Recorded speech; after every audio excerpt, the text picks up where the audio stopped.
आज मी तुम्हाला एक गोष्ट सांगणार आहे की आपल्या मुलांशी नेमकं करिअर प्लॅनिंग कधीपासून केलं पाहिजे. तुमची मुलं 5वीला असेल, 8वीला असेल, 10वीला असेल किंवा 12वीला असेल, या 3 गोष्टी नेहमी लक्षात ठेवा.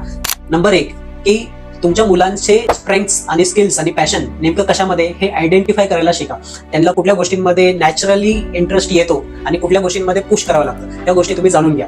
दुसरी गोष्ट, प्रत्येक स्किल किंवा टॅलेंट किंवा जे काही करिअर तुम्हाला करायचं आहे ते आयडेंटिफाय झाल्यानंतर तुम्ही दोघे जण बसा आणि त्याच्यामध्ये प्लस आणि मायनस काय काय पॉईंट्स आहेत आणि ह्या गोष्टी ते तुमचा मुलगा किंवा मुलगी पुढे जाऊन कोपअप करू शकेल की नाही याच्याबद्दल डिस्कशन करा. आणि नंबर 3 आणि सर्वात महत्त्वाची म्हणजे की जे काय करिअर तुम्ही डिस्कस कराल त्या गोष्टींना त्याला एक्सपोज करायला स्टार्ट करा. म्हणजे की समजा एखाद्या मुलाला डॉक्टर व्हायचं तर डॉक्टरचं लाईफ कसं असतं, हॉस्पिटलमध्ये काय काय होतात, एखाद्या मुलाला समजा सिव्हिल इंजिनियर व्हायचं तर सिव्हिल इंजिनिअरिंगमध्ये काय काय करिअर्स आहेत आणि त्यांना कुठल्या कुठल्या लाईफस्टाईलला फेस करावं लागतं. तर ह्या आणि अशा टीनेजर्स आणि त्यांच्या पालकांच्या रिलेटेड जे नातं आहे, त्यांचे जे संबंध आहेत त्याच्याशी रिलेटेड गप्पा मारण्यासाठी माझ्या चॅनलला फॉलो करा, युट्यूबच्या चॅनलला सबस्क्राईब करा आणि कमेंटमध्ये नक्की कळवा की तुम्हाला आमच्या व्हिडिओबद्दल काय वाटतं.